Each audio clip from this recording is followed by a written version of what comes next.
Hey guys, welcome back to my channel. Today we're going to talk about the fact that Ryan Reynolds has no fucking shame. And I say that because you have probably watched the short clip of him on SNL where he made a joke regarding the Justin Baldoni situation.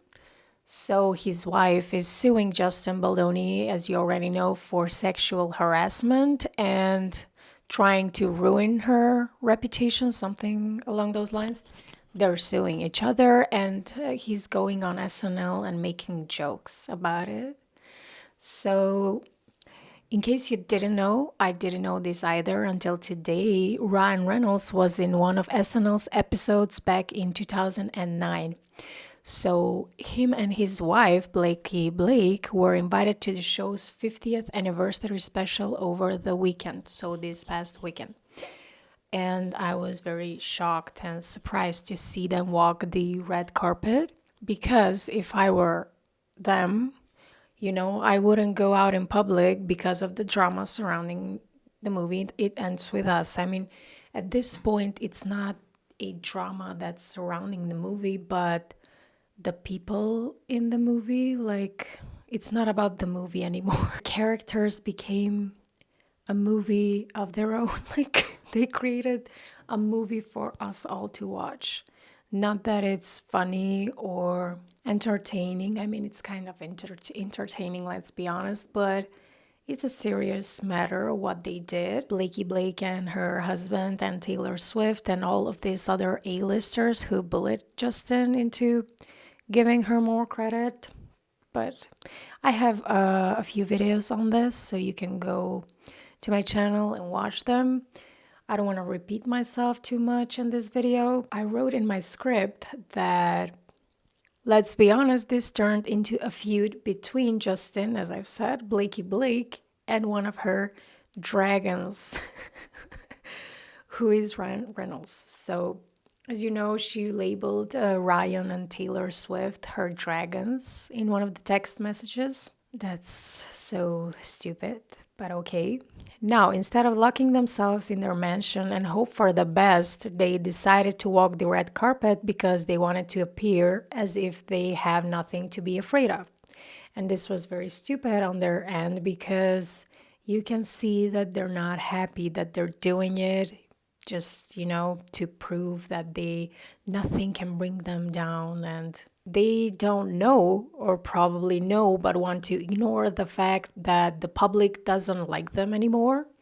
They don't think that they are this quirky couple who shares funny Instagram posts. In the past, Ryan has shared funny family photos and photos of Blake. And we all thought he was very romantic. He was very nice. He was a nice guy, right? He was a nice guy. They probably want to ignore the fact that we don't like them anymore.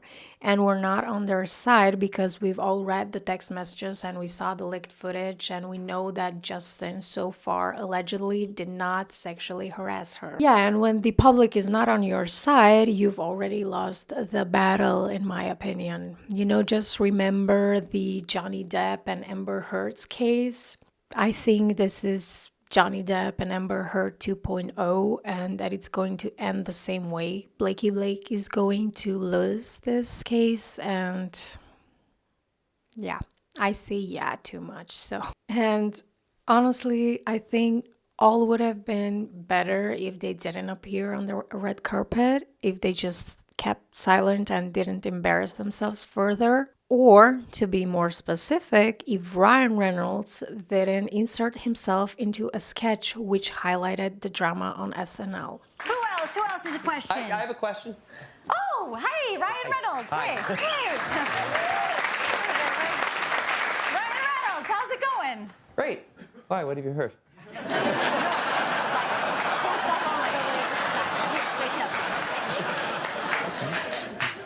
Yeah, okay. My question is that that the materials that they made the cone heads with, are those edible? As you probably have seen in the sketch, the duo on stage highlighted Ryan Reynolds' appearance in the audience, and he stood up and they've asked him "Hey, Ryan Reynolds, how's it going?" And he responded with, "Great. Why? What have you heard?" And at that very moment, I think that Blake didn't expect it. You know, she didn't expect her husband to make a joke. I was reading the comments on the video where this sketch was published on SNL, I think, and people think that she was in on it, but I highly disagree. I think her face, her shocked face, was her genuine reaction to what he did. And, you know, the audacity of him. Wasn't your wife sexually harassed by this man, Justin Baloney, allegedly? Why are you making jokes about it? I don't get it. Can't you read the room that it's not appropriate to make those kind of jokes? The public doesn't like you already, so how do I say? He even orchestrated this fake autograph signing, and people were making speculation that this was fake because people nowadays don't want to get autographs from celebrities. They would rather take a selfie with them and so on. So that's why they think that Ryan orchestrated this, so he would fool those who don't like them to think that they're crazy, you know, to gaslight us and think that he's still well liked in the public. Brian Friedman, he condemned Ryan's behavior and had a really great point, which I just explained. He made the point of, wasn't your wife sexually harassed by this guy? Why are you making jokes? He said, quote unquote, I am unaware of anybody, frankly, whose wife has been sexually harassed and has made jokes about the type of situation. I can't think of anyone who has done anything like that, so it surprised me. It surprised me too, Brian. So, did it surprise you? Share in the comments. What do you think? Do you think it was unnecessary? Do you think it was outrageous? Do you think it was fine? Do you think it's his attempt of gaining sympathy or making himself look funny? And people who know him claim that he's always trying to get out of uncomfortable situations by being funny. So maybe this was his attempt to regain his, I don't know what was he trying to achieve, but yeah.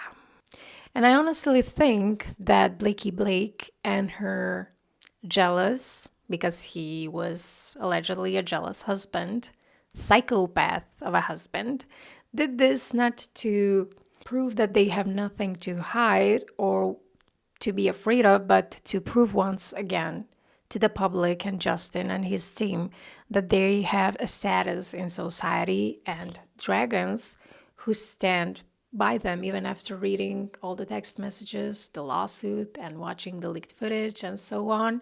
They want us to think that they're this, big shots and no one can reach them. And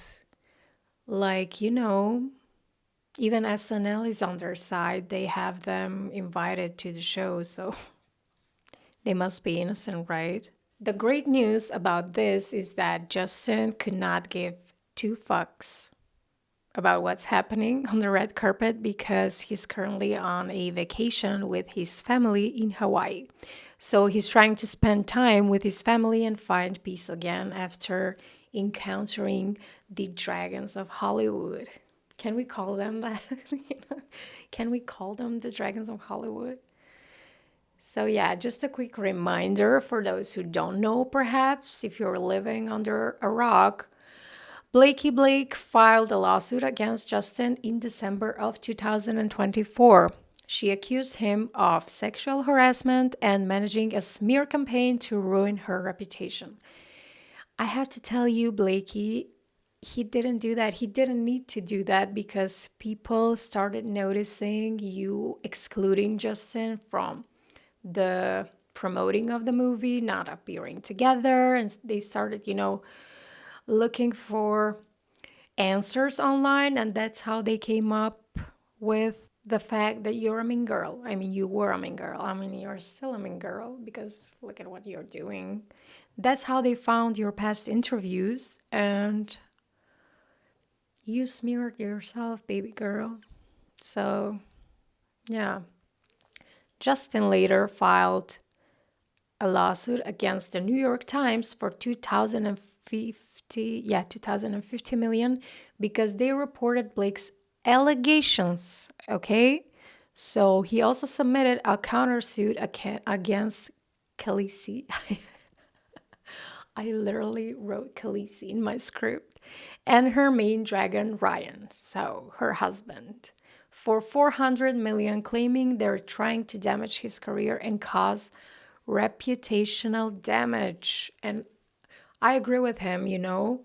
I really think they won't be able to ruin this guy's career with all of this, but they will definitely leave a scar that will take long to heal. And I will talk more about this, my thoughts on Justin Baldoni's career. Will his career survive all of this in my next video? So make sure you go through my channel to watch all of them. Please watch. I'm new to YouTube and I'm, just go watch, please. And lastly, I wanted to mention that the case is set to head to trial in March 2026. And if we if we get access to the courtroom, just like we did in Johnny Depp and Amber Heard's case, if we're able to watch, it's going to be very fun. And I can't wait for Justin to win this battle. Let me know what you think in the comments below. Like, subscribe, share this video if you want with your friends, with your dragons, if you have dragons. And see you in my next one. Bye.